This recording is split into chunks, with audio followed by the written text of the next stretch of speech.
नमस्कार, आइए स्टार्ट करते हैं 24 अगस्त की क्लास। टाइटल आपको दिया है reviewing remission.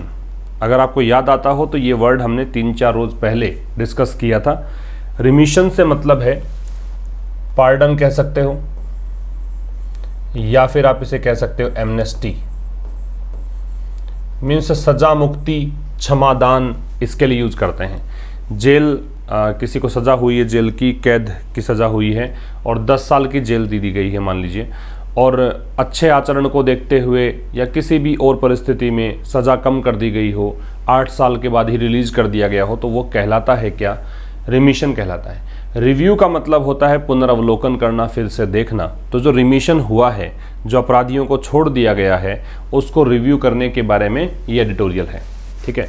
Public spirited activist, ये एक एडजेक्टिव होता है साहब। पब्लिक स्पिरिटेड एक्टिविस्ट जो हैं वो एक प्रकार से, वैसे तो यहाँ पे नाउन ही है एक्टिविस्ट, लेकिन पब्लिक स्पिरिटेड जो शब्द है ना वो एडजेक्टिव है।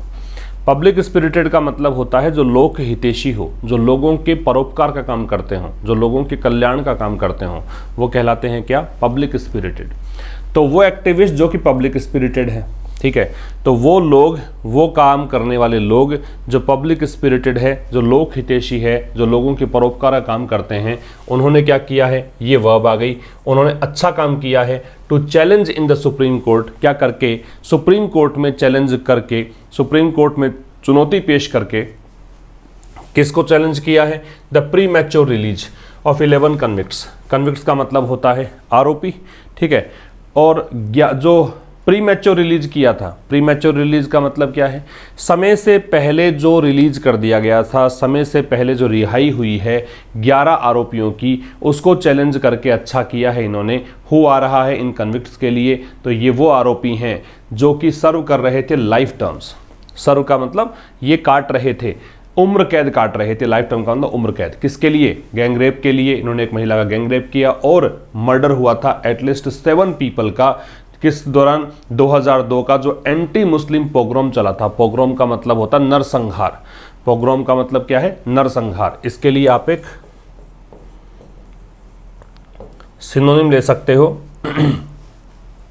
स्लोटर, या फिर आप इसे ले सकते हो मैसेकर। तो ये होता है नरसंहार, ठीक है। तो कम से कम 7 लोगों का मर्डर हुआ था 2002 के एंटी मुस्लिम पोग्रोम के दौरान इन गुजरात की बात है, ठीक है। ये आपका सब्जेक्ट हुआ पब्लिक स्पिरिटेड एक्टिविस्ट। वर्ब इसकी हैव डन है, हैव के साथ थर्ड फॉर्म लगनी चाहिए। वेल है वो एडवर्ब है। इसके बाद में हु है वो रिलेटिव प्रोनाउन है, तो इसका कनेक्शन है कन्विक्ट से। कन्विक्ट्स की वर्ब है वो वर सर्विंग है। पोग्रोम है, इसका मतलब मैसेकर या फिर क्या है? स्लॉटर है। तो पब्लिक स्पिरिटेड जो एक्टिविस्ट हैं, वो एक्टिविस्ट, वो काम करने वाले लोग जो लोक हितैषी हैं, लोगों के परोपकार का काम करते हैं, उन्होंने बहुत ही अच्छा किया है। क्या करके? चैलेंज करके सुप्रीम कोर्ट में। किस बारे में चैलेंज करके? प्री मैच्योर रिलीज के बारे में। तो 11 अपराधी जो हैं, उनका जो प्री मैच्योर रिलीज हुआ था उसको इन्होंने चैलेंज किया। और ये वो कौन अपराधी हैं जो सर्व कर रहे थे लाइफ टर्म्स? किस किस के लिए? इन अपराधों के लिए। 2002 का जो एंटी मुस्लिम पोग्रोम हुआ था, नरसंहार हुआ था, उस दौरान गुजरात में। Bilkis Bano the survivor. Survivor का मतलब हो गया पीड़िता कह सकते हो, ठीक है, जिसने ये दंश झेला है वो कह सकते हो। सर्वाइवर का मतलब कोई घटनाक्रम घटा, कोई संकटकालीन परिस्थिति आई और उसमें आप बच गए, ठीक है, और लोग मर गए और कुछ बच गए, तो उसको सर्वाइवर कहते हैं। तो बिल्किस बानो जो सर्वाइवर है, इसकी वर्ब है has not moved the courts so far. तो ये कोर्ट नहीं गई हैं अब तक। सो फार का मतलब होता है अनटिल नाउ। सो फार का जब प्रयोग करते हैं तो प्रेजेंट परफेक्ट का प्रयोग होता है। तो यहाँ पे आप देख सकते हैं कि हैज के साथ थर्ड फॉर्म है। नॉट जो होता है वो एडवर्ब ऑफ निगेशन होता है, ध्यान रखना है आपको।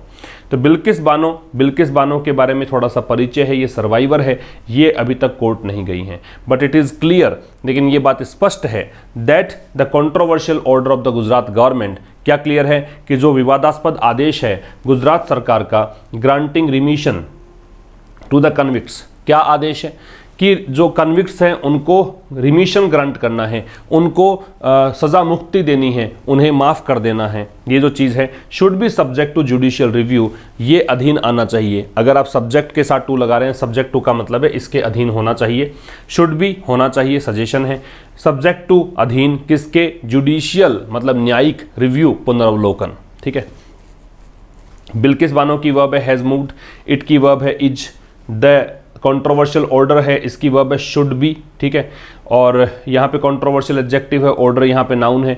और काम की बात तो रिमिशन का मतलब हम देख ही चुके हैं, जुडिशियल एडजेक्टिव है, रिव्यू यहाँ पे नाउन है, सब्जेक्ट के बाद में टू लगेगा। सब्जेक्ट टू मार्केट रिस्क, आपने म्यूचुअल फंड इन्वेस्टमेंट के बारे में कभी डिस्क्लेमर पढ़ा हो तो वहाँ पे ये सब्जेक्ट टू लिखा हुआ होता है, इसका मतलब इसके अधीन आना। ठीक है, वो इस पर डिपेंड करता है। तो ये था फर्स्ट स्लाइड में। इसका पीडीएफ आप सुबह जल्दी प्राप्त कर सकते हैं टेलीग्राम चैनल पर। टेलीग्राम चैनल का नाम आशीष क्लासेस है, लिंक डिस्क्रिप्शन में है। वहाँ पर इस पीडीएफ के अतिरिक्त एक जो ग्रामर की हमारी क्लास चल रही है सुबह 9:15 पर, ये भी आप टाइमिंग नोट कर लीजिए, 9:15 पर जो ये ग्रामर की क्लास आपकी हो रही है, इसका पीडीएफ भी आपको टेलीग्राम चैनल पर ही मिलेगा। एक क्लास जो कल हुई थी उसका मिल गया था आपको, एक क्लास जो आज हुई है उसका पीडीएफ वहाँ पर आपको मिल गया है। तो ये सब भी आप वहाँ पे प्राप्त कर सकते हैं। एक आशीष क्लासेस एप्लीकेशन है, एंड्रॉयड एप्लीकेशन, वहाँ पे आप जो पेड कोर्सेज हैं उनको एक्सेस कर पाएंगे। That those found guilty of multiple murders, अब गिल्टी किसका है उसके लिए ऑफ लगेगा।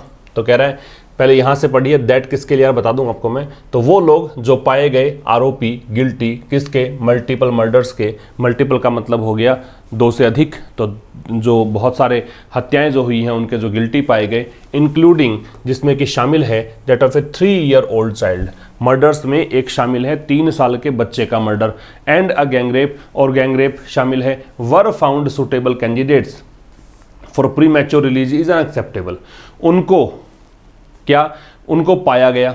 अब ये दो जो है इसकी वर्ब है वर फाउंड, इनको पाया गया सूटेबल कि ये उपयुक्त कैंडिडेट्स हैं। ठीक है, किसके लिए, प्री मैच्योर रिलीज के लिए, समय से पहले रिहाई के लिए। ये जो पूरी बात है उसके लिए दैट आ रहा है, इसकी वर्ब है वो आ रही है इज। ये बात स्वीकार करने योग्य नहीं है, अनएक्सेप्टेबल है। फिर समझिएगा, तो वो लोग, अब ये फाउंड जो है ये एडजेक्टिव का काम करेगा। जब आप नाउन या प्रोनाउन के बाद में, दोस्त तो प्रोनाउन है, नाउन या प्रोनाउन के बाद में जब आप कोई एडजेक्टिव लगाते हैं तो उसका नाम हम देते हैं ग्रामेटिकल टर्म्स में पोस्ट पोज्ड एडजेक्टिव। ठीक है, नाउन या प्रोनाउन का प्रयोग जब दे रखा है उसके बाद अगर एडजेक्टिव दे रखा है तो उसे क्या नाम देंगे, पोस्ट पोज्ड एडजेक्टिव। तो ये कह रहा है कि वो लोग जो गिल्टी पाए गए मल्टीपल मर्डर्स के, ठीक है, और जिसके अंदर की 3 ईयर ओल्ड चाइल्ड का मर्डर भी शामिल है, एक गैंगरेप शामिल है, इनके जो आरोपी हैं उनको, अब दोज की वर्ब है वर फाउंड पैसिव है, बी के साथ थर्ड फॉर्म, इनको सूटेबल कैंडिडेट्स पाया गया किसके लिए, प्रीमैच्योर रिलीज के लिए। और ये जो पूरी बात है यहाँ से लेकर यहाँ तक इसके लिए दे रखा है दैट, तो ये बात अनएक्सेप्टेबल है, ये स्वीकार करने योग्य नहीं है। 2 बातें और समझिए, अनएक्सेप्टेबल में एबल एंडिंग वर्ड है, अनएक्सेप्टेबल तो ये एडजेक्टिव है, तो जिन वर्ड्स के एंड में एबल आता है वो सब एडजेक्टिव होते हैं। दूसरी बात, यहाँ पे 3 ईयर ओल्ड चाइल्ड है, 3 यहाँ पे है नंबर, ठीक है, इसके बाद में जो ईयर है ये है यहाँ पे नाउन, इसके बाद में ओल्ड है ये आपका है एडजेक्टिव, फिर है चाइल्ड ये है आपका नाउन। अब एक्चुअल में अगर इसको हटा देता हूं मैं, इसको छोड़ दीजिए, तो यहाँ पे चाइल्ड और ये ईयर, ये नाउन है और ये नाउन है। अब ये जो नाउन है ये नाउन मॉडिफायर कहलाएगा, नाउन से पहले जो नाउन आता है उसे हम क्या बोलते हैं, नाउन मॉडिफायर।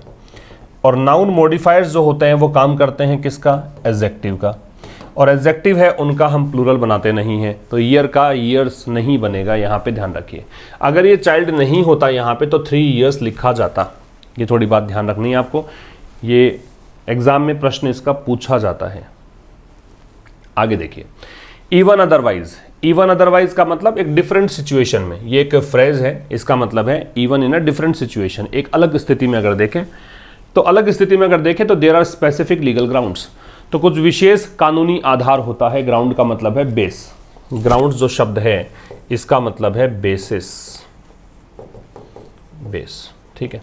तो कुछ विशेष कानूनी आधार हैं to question the government's decision, इस गवर्नमेंट के निर्णय को प्रश्न मतलब एक क्वेश्चन उठाने के लिए आधार भी हैं। तो कह रहे हैं एक डिफरेंट स्थिति में अगर देखें तो देयर से स्टार्ट है, यहाँ पे ये तो फ्रेज आ गई, इवन अदरवाइज ये यहाँ पे देयर से स्टार्ट है, तो ग्राउंड्स की वर्ब है वो ये वाली है।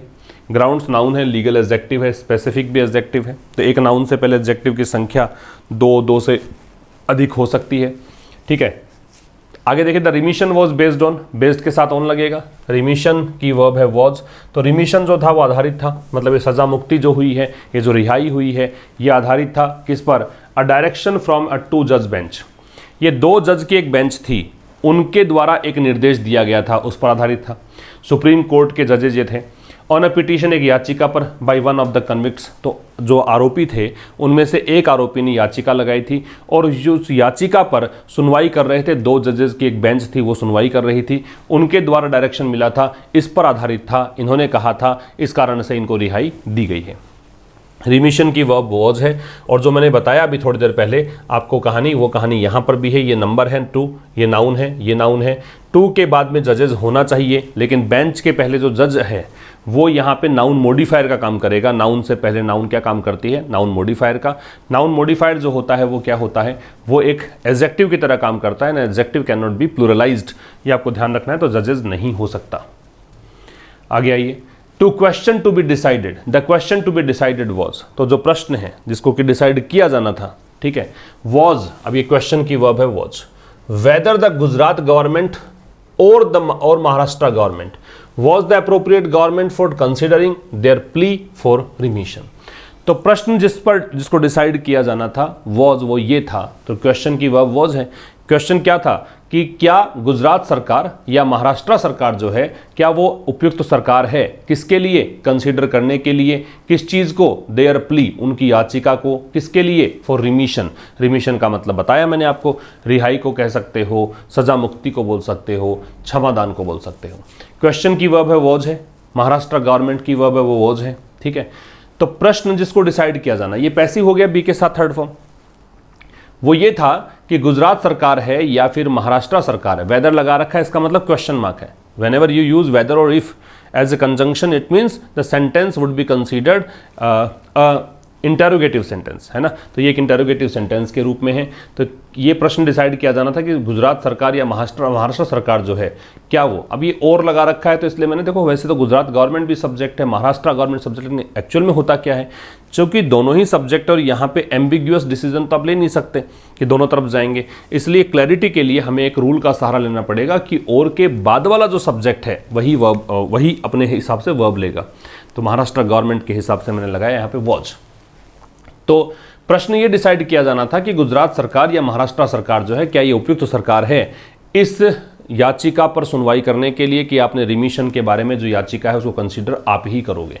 The court ruled that, court का निर्णय ये था, कोर्ट की वर्ब रूल्ड है, दैट कंजंक्शन है। The state government of Gujarat, क्या निर्णय था कि जो स्टेट गवर्नमेंट है गुजरात की, गुजरात सरकार जो है, वेयर द क्राइम अकर्ड, जहां पर यह अपराध घटित हुआ। अकर का मतलब है घटित होना, हैपन होना, ट्रांसपायर होना। अकर का सिनोनिम लिख लीजिए, ट्रांसपायर, ठीक है। तो कोर्ट का निर्णय यह था कि स्टेट गवर्नमेंट ऑफ गुजरात जो है, जहां पर यह अपराध हुआ, शुड कंसीडर द मैटर, तो उसको मैटर कंसीडर करना चाहिए। एंड नॉट महाराष्ट्र, और महाराष्ट्र को नहीं करना चाहिए। द स्टेट टू विच, जिसके पास तो ट्रायल वॉज ट्रांसफर्ड, जिसके पास मुकदमा ट्रांसफर किया गया था। समझिएगा, यहाँ तो गुजरात में क्राइम हुआ था तो गुजरात सरकार को निर्णय लेना चाहिए, गुजरात जो स्टेट है उसको निर्णय लेना चाहिए, महाराष्ट्र सरकार को नहीं, क्योंकि महाराष्ट्र सरकार में तो ये मुकदमा ट्रांसफ़र किया गया था सुप्रीम कोर्ट के द्वारा। किस लिए, इंश्योर करने के लिए, सुनिश्चित करने के लिए, क्या चीज़, कि ये मुकदमा निष्पक्ष तरीके से चले, इम्पार्शियल ट्रायल हो। इम्पार्शियल क्या होता है, ये फेयर को बोलते हैं या अनबायस्ड को बोलते हैं, कि बिल्कुल निष्पक्ष ढंग से ये मुकदमा चले, इसके लिए। फिर समझिए, कोर्ट का रूल ये था, कोर्ट ने ये आदेश दिया कि स्टेट गवर्नमेंट ऑफ गुजरात जहां पर क्राइम हुआ था उसको ये मैटर कंसीडर करना चाहिए, महाराष्ट्र को नहीं। महाराष्ट्र कौन सा स्टेट हुआ, महाराष्ट्र के बारे में द स्टेट है, ये नाउन इन अपोजिशन कहलाता है। नाउन के बाद में एक और नाउन अगर दे रखा हो तो नाउन इन अपोजिशन है। तो ये स्टेट है महाराष्ट्र, जिसके पास ये मुकदमा ट्रांसफ़र किया गया। ट्रांसफ़र के साथ टू लगेगा, यहाँ इसने शुरुआत में टू दिया है ना। तो महाराष्ट्र, जैसे ये होता कि the trial was transferred to Maharashtra, तो बात एक ही है। ठीक है। By the supreme court, supreme court के द्वारा, सुप्रीम कोर्ट के पहले द लगेगा। इंश्योर का मतलब सुनिश्चित करना है, इम्पार्शियल एडजेक्टिव है, एंड डिटरमिनर है, ट्रायल यहाँ पे नाउन है, ट्रायल मतलब मुकदमा।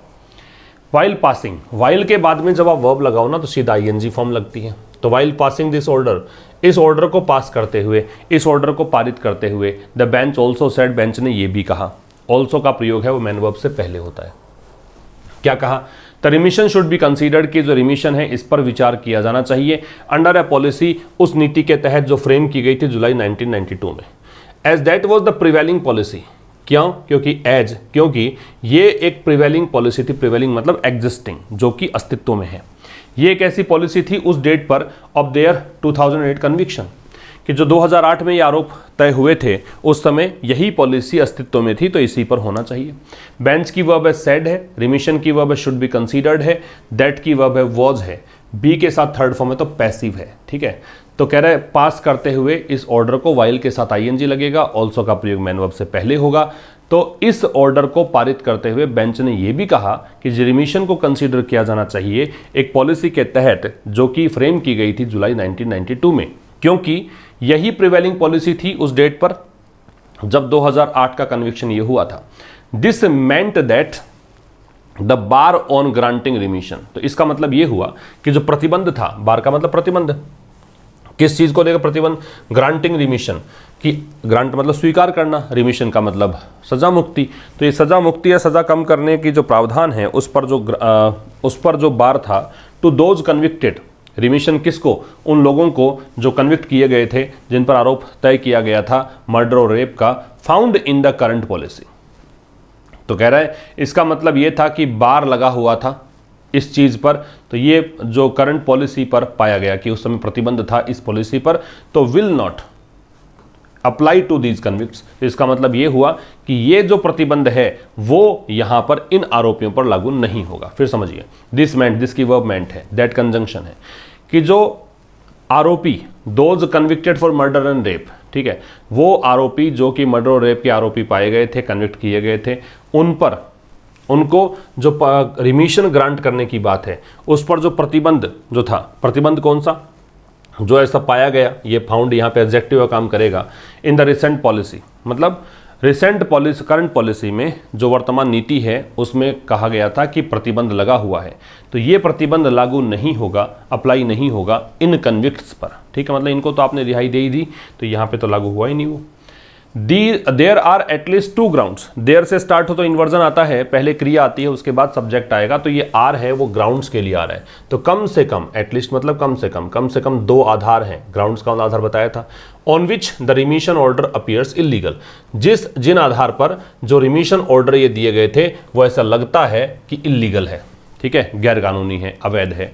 तो 2 ग्राउंड्स की वर्ब आर है, रिमिशन ऑर्डर की वर्ब अपीयर्स है, इलीगल एडजेक्टिव है। इलीगल का एक सिनोनिम नोट कर सकते हो, इलिसिट। इलीगल का एक सिनोनिम नोट करेंगे आप, इलिसिट। समझिए फिर से, तो कम से कम 2 आधार हैं जिस पर कि रिमिशन ऑर्डर ऐसा लगता है कि इलीगल है। फर्स्ट, पहला आधार ये है, the state government made a decision, कि राज्य सरकार ने एक निर्णय लिया। ये स्टेट गवर्नमेंट की वर्ब मेड है। क्या निर्णय लिया? ऑन इट्स ओन, अपने आप से लिया। Without consulting with the centre, बगैर सेंटर से कंसल्ट किए। तो पहला आधार तो ये है कि स्टेट गवर्नमेंट ने जो निर्णय लिया है वो अपने आप से लिया है। ऑन इट्स ओन का मतलब होता है सुयो मोटो, ये नोट कर लीजिएगा, सुयो मोटो। इसका मतलब होता है क्या? अपने आप से, ठीक है, स्वयं से। तो कह रहा है कि पहला तो ये है कि स्टेट गवर्नमेंट जो है उसने डिसीजन लिया अपने आप से बिना कंसल्ट किए। विदाउट प्रेपोजिशन है तो आगे आईएनजी लग गया, प्रेपोजिशन के बाद में वर्ब लगाओगे तो आईएनजी लगेगी। सेंटर से डिस्कस किए बिना निर्णय लिया। Under section 435 of the code of criminal procedure, ये होता है अपराध संहिता, ठीक है। तो ये जो कोड ऑफ क्रिमिनल प्रोसीजर है उसका एक सेक्शन है 435, इसके तहत अगर देखें तो such consultation with the centre is mandatory. Mandatory का मतलब होता है कंपलसरी, अनिवार्य। तो ऐसा जो कंसल्टेशन है, ऐसी चर्चा जो है अनिवार्य है सेंटर के साथ। In cases probed by the CBI, कौन से केसेज में? ये वो केसेज जो कि जिसकी जांच सीबीआई करती है। प्रोब का मतलब होता है इन्वेस्टिगेशन, जांच। फिर समझिए, तो ये जो सेक्शन है 435 ये बताता है कि ऐसा कंसल्टेशन जरूरी होता है उन केसेस के लिए जो केसेस सीबीआई जांचती है। फर्दर इससे आगे अगर देखें तो the composition of the committee, composition का मतलब होता है कंपोज होने का प्रोसेस, कंपोज करने का प्रोसेस, ठीक है।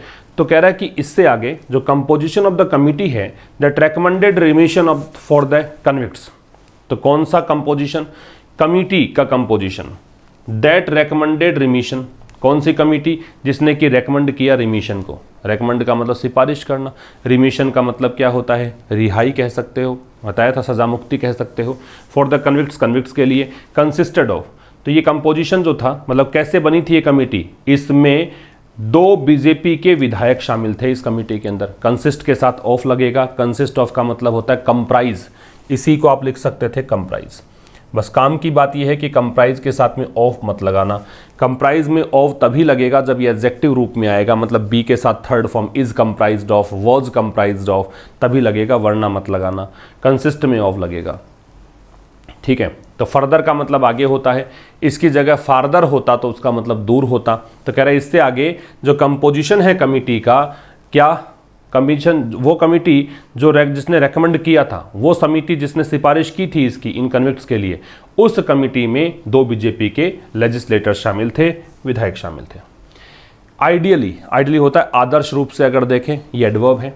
रिमिशन पैनल, जो पैनल है, जो आयोग है, जो समिति है जिसने रिमिशन की सिफारिश की, शुड कंप्राइज, इसमें कौन कौन होना चाहिए। देखो वहाँ कंसिस्ट था, उसमें ऑव लगा था, यहाँ कंप्राइज है, यहाँ कुछ नहीं है। कौन कौन शामिल होना चाहिए, सीनियर गवर्नमेंट के अधिकारी शामिल होने चाहिए। इंचार्ज मतलब प्रभारी, जो उस गृह राज्य के प्रभारी हों या फिर कानून के मतलब लॉ के अंदर हो, लॉ अधिकारी हों। अ डिस्ट्रिक्ट जज, एक जिला जज होना चाहिए। द प्रिजन सुपरिटेंडेंट, जेल अधीक्षक होना चाहिए। और ऑफिसर्स होने चाहिए who deal with probation and rehabilitation of offenders. Offenders का मतलब होता है आरोपी, ऑफेंडर का मतलब होता है आरोपी, क्रिमिनल। प्रोबेशन का मतलब है कि किसी को सजा मान लीजिए 10 साल की हुई, उसका अच्छा आचरण देखते हुए आपने उसको रिहा कर दिया, डिस्चार्ज कर दिया 7 साल 6 साल के बाद में ही, तो वो होता है प्रोबेशन। रिहेबिलिटेशन का मतलब उसको समाज में फिर से आपने क्या किया, स्थापित किया, पुनर्वासित किया। समाज से आप लेकर आए, 6 साल आपने जेल में रखा, उसके बाद उसके अच्छे आचरण को देखो डिस्चार्ज कर दिया, निगरानी रखते हुए कि हाँ ये दूसरे ऑफेंडर से नहीं मिले, अपराधियों से नहीं मिलेगा, सही ज़िंदगी चलाएगा, और वापस से समाज में उसको स्थापित किया, उसको बोलते हैं रिहेबिलिटेशन। डील के साथ विद लगता है अगर निपटना या टैकल करना हो, मतलब डील के साथ इन भी लगता है जब व्यापार की बात हो। याद रखिएगा, डील के साथ 2 प्रेपोजिशंस लग सकते हैं, या तो लग सकता है इन या फिर लग सकता है विद। इन तब लगेगा जब आपको ये दे रखा हो कि भाई व्यापार करना है कोई चीज़ का, और विद तब लगेगा जब इसका मतलब हो टैकल करना है या हैंडल करना है, ठीक है। तो क्या कहना चाह रहे हैं कि भाई आदर्श रूप से अगर देखें, आइडियल कंडीशंस क्या बोलती हैं, ये एडवर्ब है कि एक रिमिशन पैनल जो होगा, जो रिमिशन की सुनवाई करेगा, रिमिशन के रिकमेंडेशंस पर ध्यान देगा, रेकमेंड करेगा, उसके अंदर ये लोग होने चाहिए, सीनियर गवर्नमेंट ऑफिशियल्स होने चाहिए, एक डिस्ट्रिक्ट जज होना चाहिए, जेल अधीक्षक होना चाहिए, और वो ऑफिसर्स होने चाहिए जो कि प्रोबेशन और रिहेबिलिटेशन जो है ऑफेंडर्स का वो डील करते हैं। The presence of political members, तो जो प्रेजेंस है पॉलिटिकल मेंबर्स की, कि 2 बीजेपी के सदस्य वहाँ पे थे, तो ये जो चीज़ है निश्चित रूप से विशिएट करती है डिसीजन को। विशिएट का मतलब क्या होता है, स्पॉइल करना। विशिएट का मतलब है स्पॉइल करना, खराब करना, डैमेज करना, डिस्ट्रॉय करना, डैमेज, डिस्ट्रॉय, ये सब। तो इसका जो डिसीजन है ना वो विशिएट करती है प्रेजेंस। तो पॉलिटिकल मेंबर्स की जो प्रेजेंस है वो इसके डिसीजन को निश्चित रूप से विशिएट करती है, प्रभावित करती है, स्पॉइल करती है। फर्दर इससे आगे, इट अपीयर्स, ऐसा लगता है, इट की वो अपीयर्स है, that the objection of the district जज, कि जो डिस्ट्रिक्ट जज का ऑब्जेक्शन है, कंसर्न्ड का मतलब हो गया जो संबंधित जज है। कंसर्न्ड अगर पहले लगता है नाउन से तो इसका मतलब होगा चिंतित, और अगर ये नाउन के बाद में लगता है तो इसका मतलब होगा संबंधित, रिलेटेड, ठीक है।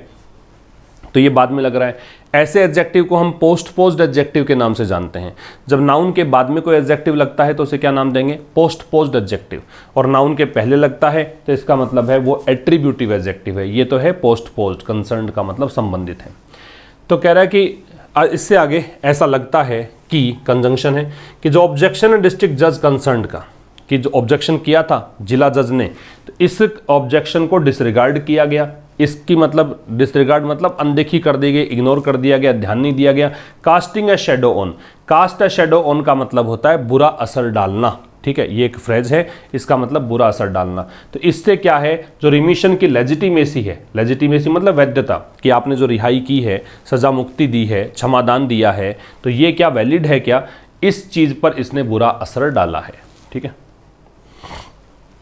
इट विल बी अप्रोप्रिएट, तो ये उपयुक्त होगा, इट की वह विल भी है, अप्रोप्रिएट का उपयुक्त। If the supreme court constitutes a bench, कि यदि सुप्रीम कोर्ट ऐसी बेंच बनाए, कॉन्स्टिट्यूट का निर्मित करना, ऑफ सफिशिएंट साइज, जिसमें पर्याप्त साइज हो, टू रिकंसीडर जजमेंट्स, मतलब 2 जज ने ही निर्णय ले लिया तो जजेस की संख्या बढ़ाओ, ताकि क्या हो, रिकंसीडर कर सके जजमेंट्स को, ताकि फिर से उस पर अवलोकन करें, फिर से विचार करें जजमेंट्स पर। कौन से जजमेंट्स, जो अलाउ करते हैं remission policy obtaining on the date of conviction, ठीक है, रिमिशन पॉलिसी को अलाउ करते हैं।